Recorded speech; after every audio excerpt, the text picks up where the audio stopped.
companheiro Rui está aqui com a gente. Boa noite, Rui. Boa noite, companheiros. Boa noite, Rui. Rui, eu vou fazer a pergunta que eu estou já fazendo aqui para o pessoal desde que a gente começou. É a eleição mais apertada da história? Olha, eu não tenho a estatística, mas eu suponho que sim. Eu não me lembro de ter visto uma eleição tão apertada assim no Brasil, não. É, com certeza, a eleição mais apertada desse período, né? De eleições presidenciais. Bom, e eu acho que fica na cabeça de todo mundo o seguinte: a eleição está sendo Lula está oficialmente eleito, matematicamente eleito. Como é que se diz? Perdi um pouco o raciocínio. A eleição muito apertada, conforme a gente, né, vinha falando, que não tinha que ter salto alto, não tinha que ter já ganhou, e aconteceu o que a gente falou. Mas o que fica agora é o seguinte: com essa diferença minúscula, né, como é que o Bolsonaro vai encarar o negócio, né? Será que há uma perspectiva? Muita gente está, inclusive no chat, falando. Será que o Bolsonaro vai aceitar a derrota? Olha, eu acho que ele... Não sei se ele vai formalmente aceitar a derrota. Mas, finalmente, ele vai aceitar a derrota, porque o que ele vai fazer agora? Só que, com essa margem de votos, nós temos aí uma ampla possibilidade de uma crise política muito grande. Né? Porque o Bolsonaro quase ganha a eleição presidencial, a gente tem que falar isso daí, né? O pessoal tem todo o direito de comemorar, mas a nossa obrigação aqui é ver os problemas que surgem. É uma vitória problemática, não é uma vitória tranquila, né? 1,5, 1,6, sei lá quanto que vai chegar a eleição, é uma vitória muito apertada. E o Bolsonaro tem uma posição forte no Congresso, tem uma posição forte nos governos estaduais. Ele ganhou São Paulo, Rio de Janeiro e Minas Gerais. Quer dizer, é uma situação muito complexa, né? Na minha opinião, o PT, né, errou muito em não se lançar na mobilização popular. Poderia até ter perdido essa eleição pela diferença, né? O Bolsonaro avançou muito, não avançou o suficiente para ganhar, mas avançou extraordinariamente. O país está dividido pela metade, né? E numa situação parecida com essa, mas mais favorável, a Dilma foi derrubada. Então, tudo isso daí inspira uma preocupação, né? Nós temos que ver como é que vai ser o governo do PT. Aí também nós temos uma quantidade muito grande de problemas.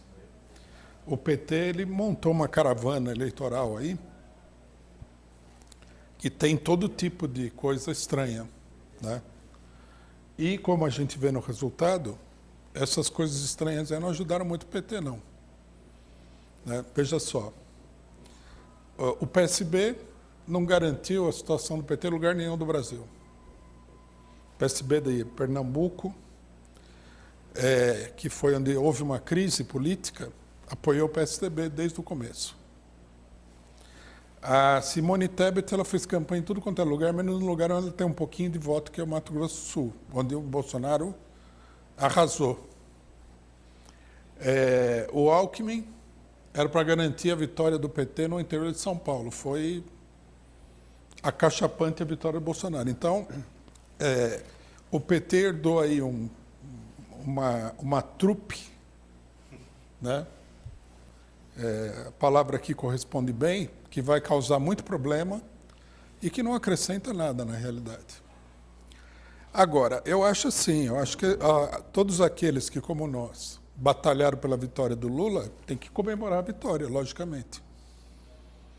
Nós temos que não só comemorar, nós temos que comemorar e temos que defender essa vitória, porque ela vai ser necessário defendê-la.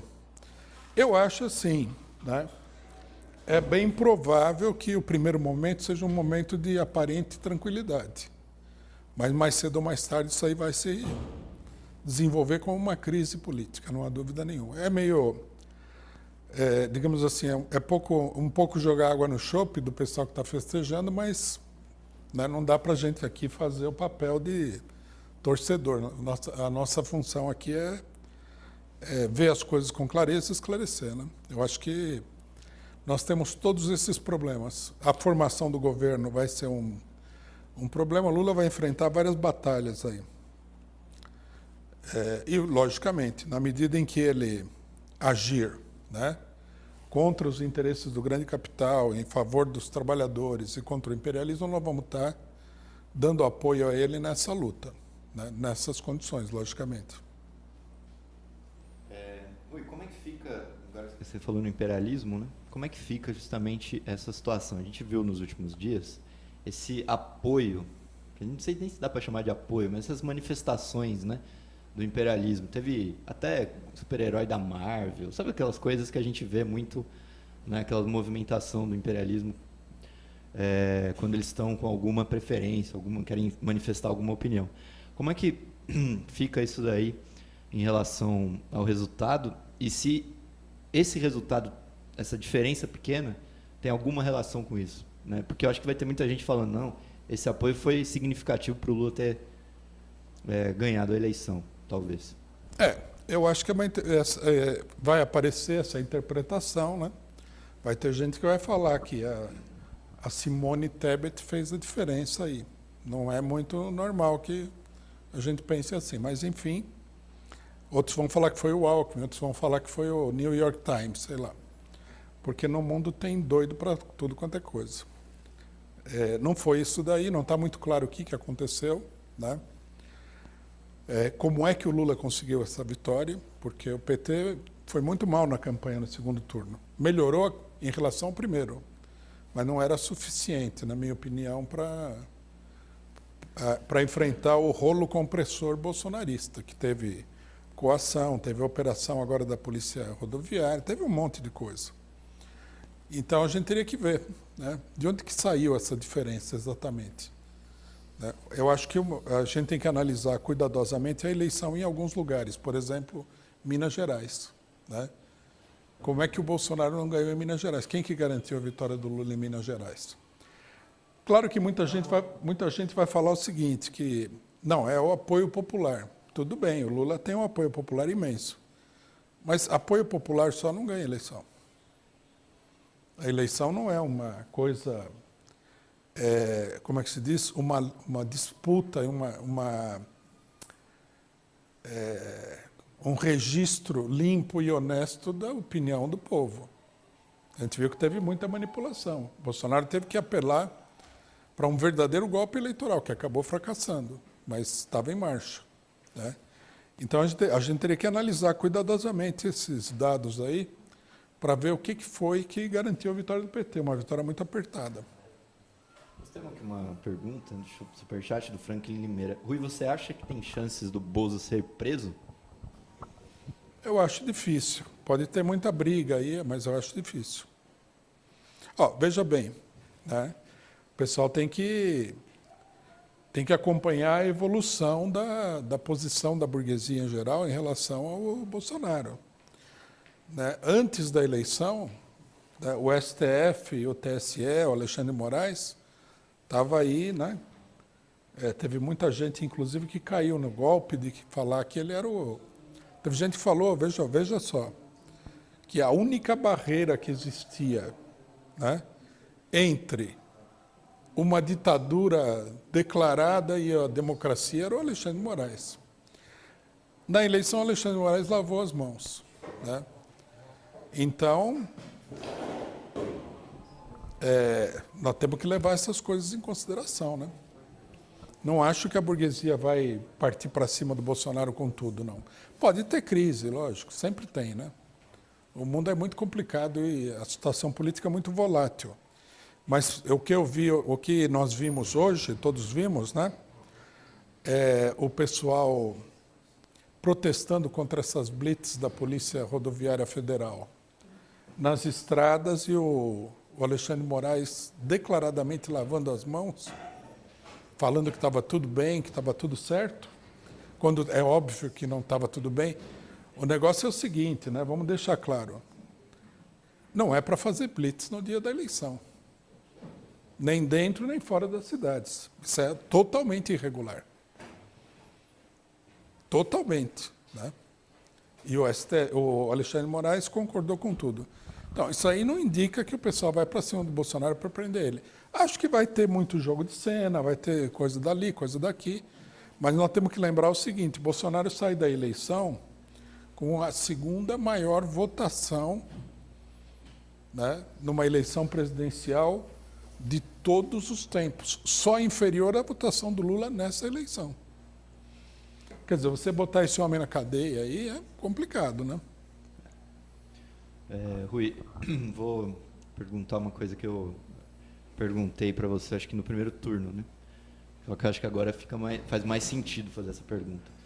Qual que é a principal tarefa nossa, né, em Partido Revolucionário, agora que nós temos, né, a esquerda de volta no poder e com um candidato que nós apoiamos, né, que é o Lula?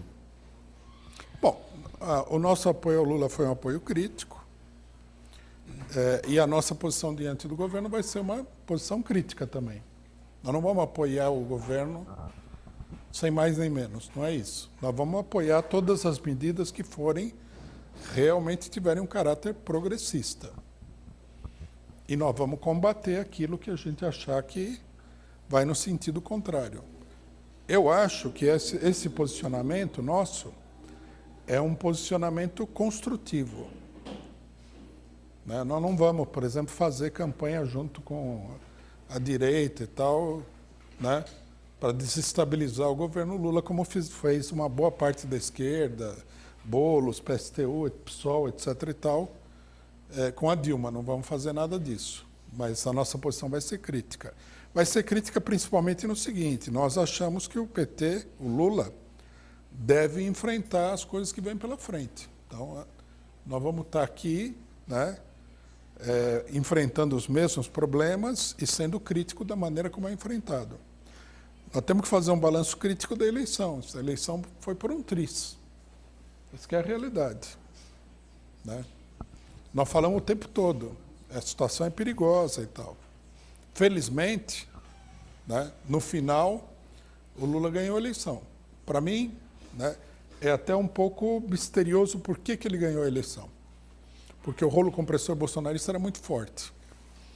Eu não compartilho da ideia de que simplesmente, né, já falei aqui, a questão do apoio popular. Nós temos que levar em consideração também o seguinte, que na maioria das capitais o Lula perde.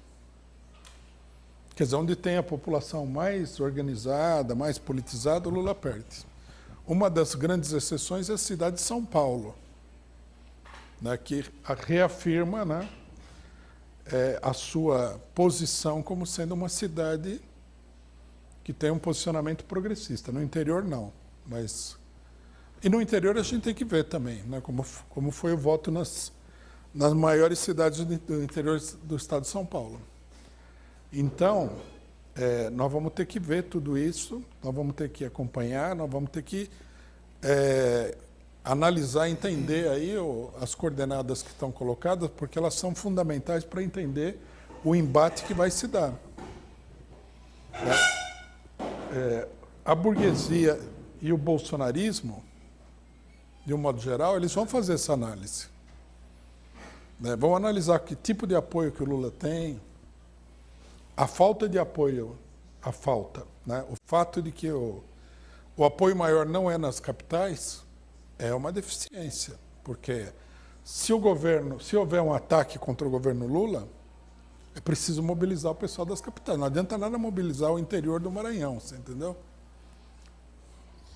Eu queria fazer uma pergunta, Henrique, para o Rui, é o seguinte. Eu recebi, não faz nem alguns segundos no meu celular, uma mensagem dizendo que o golpe de 2016 foi derrotado hoje. Com uma expressão de alegria e tudo, eu olhei e falei, bom, será fato mesmo que está todo ele derrotado? O que a gente deveria fazer? Meio que parecido com a pergunta anterior, mas a gente observando de fora, eu recebi a mensagem, não consegui ficar tão feliz, porque eu lembrei que eles mudaram muita coisa na Polícia Federal, no Poder Judiciário e uma série de outras questões que foram alteradas durante o golpe de Estado. Então, na verdade, a pergunta é, o golpe de 2016 foi derrotado hoje? Olha, se isso daí significa que acabou, não. A gente continua vivendo sob as mesmas coordenadas do golpe de Estado de 2016. O golpe de Estado sofreu hoje uma derrota importante. Mas essa derrota, ela está consolidada, ela vai se manter? Isso não dá para a gente afirmar aqui. É importante ver isso daí, né? Por exemplo, para nós que lutamos contra o golpe de Estado, é importante observar que, de uma maneira ou de outra, né, as forças populares deram a volta por cima. No meio de uma confusão danada, mas deram a volta por cima. Quer dizer, aquele golpe ele foi relativamente fracassado, né? Quer dizer, ele deu certo, tiraram a Dilma, criaram uma situação de caos no país, etc. e tal, mas ele foi relativamente fracassado. Agora, se a expressão, né, o golpe foi derrotado hoje, significa que acabou toda aquela política, né, contra as forças populares, contra o PT? Não, isso não acabou. É assim, é como se você tivesse ganho aí uma semifinal, mas não ganhou o campeonato. A briga vai continuar para cima, você entendeu? Situação. Bom, nós temos aqui, Rui, 99,17% das urnas, mas só para chamar, uma coisa que chama muita atenção. O Lula não conseguiu nem chegar no 51%.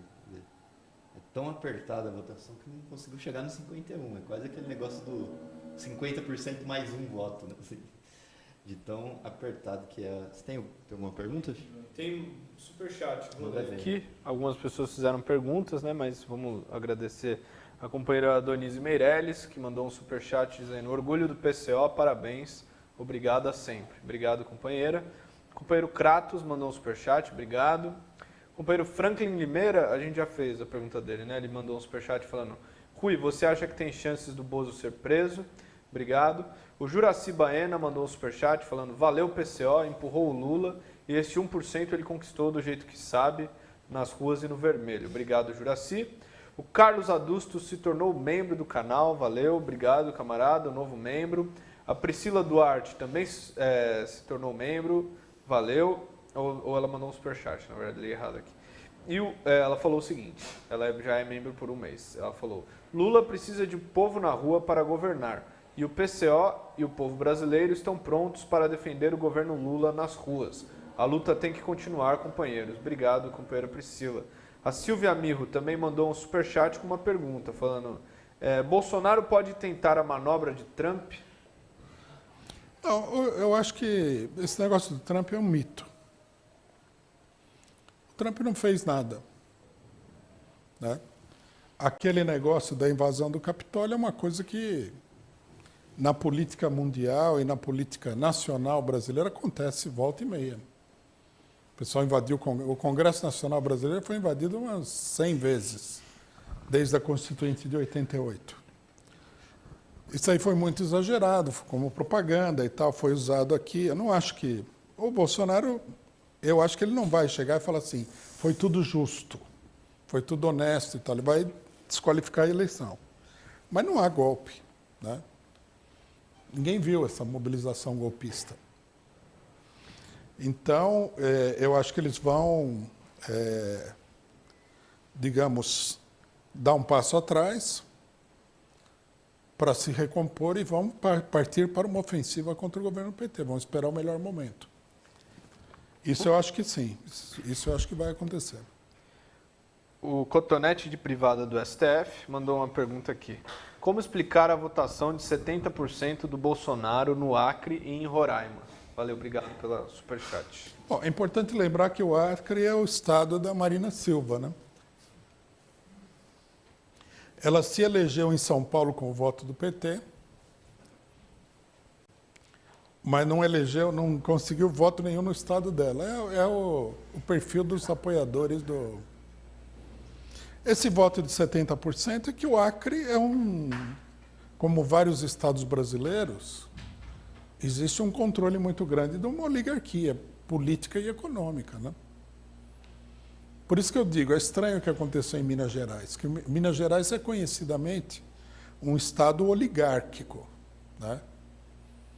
Não por exemplo, o voto em São Paulo. A grande São Paulo é metade do eleitorado de São Paulo. Já em Minas Gerais, o eleitorado do interior do estado é muito grande. São cidades pequenas, são cidades rurais. É uma oligarquia que domina. Por que o Lula ganhou nesse estado, né? O Bolsonaro não conseguiu virar o jogo, mesmo com o apoio do Zema. A gente teria que ver. O Álvaro Faria mandou um superchat também, ele perguntou: amanhã o dólar dispara? Obrigado, Álvaro, pelo superchat. Não sei, né? Não sei, vamos ver. Mas eu acho que a burguesia está consciente de que essa era uma alternativa na eleição, a vitória do Lula. Bom, aquela coisa que vai pegar eles de surpresa e causar um abalo. Não vai ser uma surpresa, mas só vai haver muita pressão contra a política econômica do PT, sem dúvida nenhuma. Que é uma política econômica muito moderada, mas isso aqui é totalmente inaceitável para os banqueiros, né? Bom, Rui, não sei se você tá Sem mais perguntas, sem mais perguntas. A gente poderia ficar aqui. Façam as perguntas aí do público e a gente encerra. Bom, Nós vamos falar muito mais depois que a gente analisar com cuidado os resultados, lógico. Nós estamos, só para o pessoal ter uma ideia, deu uma travadinha aqui. Eu acho que deve ser também aqueles votos que o pessoal não consegue, que fica para trás, né? Sempre tem alguma coisa. Está com 99,28%. E 50,86% para o Lula, 49,14%. E conseguiu pelo menos chegar mais ou menos uns 2 milhões de diferença de votos. Sabe? Que deu 1,5% de diferença, não? Deu 1,5%? É isso mesmo. É isso, né? É uma vitória apertadíssima. O Alan mandou É uma vitória nítida, não estou dizendo que né? a vitória do Lula é questionável. A vitória é inquestionável, não tem isso daí. Aí o Alan perguntou aqui: Rui, a Simone contribuiu para que o Lula perdesse 4 milhões de votos? Olha, é interessante, né? Porque o Bolsonaro aumentou 4 milhões de votos, que Seria dela, né? seria a votação dela, da terceira via, né? Com certeza ela não acrescentou muita coisa, né? Mas aí tem gente que... Eu já vi... Tem gente que se diz de esquerda, né? Que fala que o Lula deveria apoiar a Simone Tebet para presidente. Tá louco. Ronaldo Ferreira pergunta: a grande votação do Bozo não tem que fazer o cálculo dos bilhões derramados recentemente? E mais tantas outras falcatruas, só se conta os votos como se fosse tudo limpo? Não, o problema é o seguinte, veja bem, a votação do Bolsonaro está muito longe de ser uma coisa limpa. Ela foi uma coisa profundamente desonesta. Como é, em geral, a votação da burguesia. Não é que o PSDB tem mais... Você acha que o PSDB vai ter mais voto que o PT? No voto mesmo popular? Não. O pessoal consegue ganhar uma eleição devido a falcatruas. O Fernando Henrique Cardoso ganhou a eleição porque ele deu um golpe. Né? O golpe do Plano Real. E foram dados muitos golpes. Então, isso daí está na conta. O problema é que a gente tem que entender que não há uma luta entre a justiça e a injustiça, entre a verdade e a mentira. É uma luta social.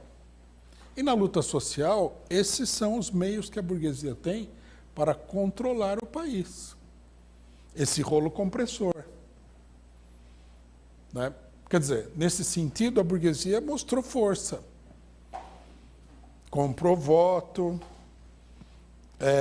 coagiu funcionário de milhares de empresas. E sabe-se lá mais o que aconteceu, porque ninguém está em tudo quanto é lugar para ver o que está acontecendo. Em algum lugar tem alguém que denuncia, em outros o pessoal abaixa a cabeça e pronto. Né? teve essas denúncias aí da Polícia Militar no Rio de Janeiro, tem o negócio da Polícia Federal, tem um monte de coisa. Mas isso é a força da burguesia. A força da burguesia não é a força popular, é o rolo compressor. O Bolsonaro, ele tem as duas coisas, ele é diferente do PSDB nesse sentido. Ele tem um certo apoio popular e ele tem um rolo compressor. Ter derrotado isso é importante, é uma vitória importante. Mas nós temos que ter claro que isso daí não vai embora porque perdeu a eleição, não. Essa força continuará aí. Né? E o enfrentamento vai continuar se dando. Então nós temos que ver o que vai acontecer. O Cultura Bus mandou um superchat falando: Rui Costa praticamente organizou a campanha vitoriosa de Lula na segunda volta, colocando em pauta os interesses da classe trabalhadora. Obrigado. E Sou Eu falou: PCO, vamos para Brasília na posse? Perguntou. O nosso negócio não é ir para a posse, não é bajular o Lula. Nosso negócio é todo político. É como o companheiro falou, que a gente organizou a campanha. A gente não organizou a campanha, mas que nós tivemos uma diretriz, né, que era correta e que, felizmente, ela foi parcialmente colocada em prática pelo PT. Esse é fato. É isso que nós temos que fazer aqui. Nós vamos procurar em algum momento agora, depois da vitória, né? Vamos procurar conversar com o Lula, por que não? Mas o nosso negócio é travar a luta política. Bom, tem umas... tinha pergunta. Juliano, fala. Não, você colocou um pouco agora esse problema. Eu acompanhei as eleições desde o final dos anos 90 e eu tive a impressão nítida, pelo menos agora, que a questão do bolsonarismo é muito diferente do que a direita tem apresentado no último período. Aécio, Serra, FHC, a gente não conseguia ver essa força política e social nas ruas. Eu, pelo menos, não enxergava. Agora, com o bolsonarismo, você enxerga. A gente foi, quando a gente esteve aqui, inclusive na favela aqui perto aqui de onde a gente está, no mesmo beco tinha um cara que era Bolsonaro e um outro cara que era Lula. Aí o cara falou assim: não entrega pra ele não, porque ele é Bolsonaro. Aí o cara: não, eu sou Bolsonaro, mas eu queria só ver porque é ladrão, o Lula é ladrão, não sei o quê. Mas a força política social do bolsonarismo, para mim, é muito mais nítida do que os outros candidatos da direita. Minha impressão, sabe? Que é o que me chama a atenção nessas eleições. Me chamou, né? Então, a diferença entre o bolsonarismo e a direita tradicional é que o bolsonarismo é uma força mobilizadora. Ele mobiliza não apenas determinados setores sociais, evangélicos, etc. e tal, mas ele, inclusive, mobilizou o próprio aparato do Estado para a eleição. Os outros, eles são uma força está mais para desmobilizadora. Eles manipulam, né, a opinião. Joga para cá, divide, põe para lá, tal. É uma coisa diferente que eles fazem. Nós temos que ter claro que, a partir de agora, nós vamos ter que lidar com o bolsonarismo. E isso daí implica, na minha opinião, para a esquerda, em que é preciso refazer as concepções totalmente equivocadas, né, a respeito do bolsonarismo. Bolsonaro, goste ou não, teve quase 50% dos votos. Você adotar a política de que tudo isso é gado e essa coisa toda, de que os evangélicos são todos corruptos e tudo mais, isso não vai dar certo. É o caminho para o desastre. É preciso enfrentar isso daí de outra maneira. Não adianta chamar lá o Janones com aquela palhaçada que ele fez na eleição, tá? Vai ser necessário mobilizar a grande maioria da população a partir dos seus interesses econômicos. Eu acho que não estou dando aqui conselho para o Lula, mas eu acho que o Lula deveria imediatamente soltar aí vários projetos de lei, decretos, que favorecessem todo mundo, os trabalhadores, imediatamente. Se preocupar com isso. deixar o resto de lado. O resto não tem importância. O que tem importância é, sei lá, aumentar o salário mínimo,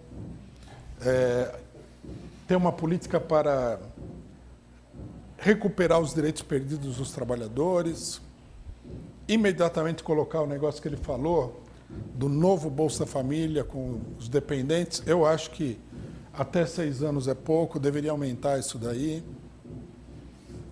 O pessoal tem que ficar esperto. Os primeiros governos do PT, eles ficavam naquela situação assim, não, ganhamos a eleição, está tudo seguro. Não é verdade. Né? A derrubada da Dilma mostrou que a coisa é complicada. Então, é preciso agir, é preciso mobilizar os trabalhadores. Não adianta chamar Simone Tebet, não adianta chamar Alexandre de Moraes, você não vai dar em nada. Como já não deu nessa etapa das eleições. Bom, companheiros, o PCO está indo para Paulista, aqui em São Paulo. Então a gente queria agradecer ao companheiro Rui. Amanhã, lembrando que amanhã tem marxismo, na terça tem análise da terça, nossa programação normal aqui durante a semana, para a gente analisar muito isso daí. Tem o Diário Causa Operária, tem o Jornal Causa Operária. Então, análises não vão faltar aqui. A gente vai continuar aqui? Eu vou explicar. O companheiro Rui vai sair e o companheiro Chico também está indo para Paulista. Então, Chico, boa noite. Bom ato para Paulista. Eu e o Juliano vamos continuar aqui, a gente vai fazer uma espécie de balanço do agrião, né? Balanço do agrião. Ou zona da apuração, talvez, alguma coisa assim, né? Aproveitar que a gente já ia fazer a zona do agrião e continuar aqui ao vivo com os companheiros para falar. A gente fala um pouquinho de futebol também, fala como estão os atos em todo o país, porque tem fogos, tem bateria já acontecendo aqui. E é isso. Obrigado, companheiro Rui, obrigado, Chico, até mais.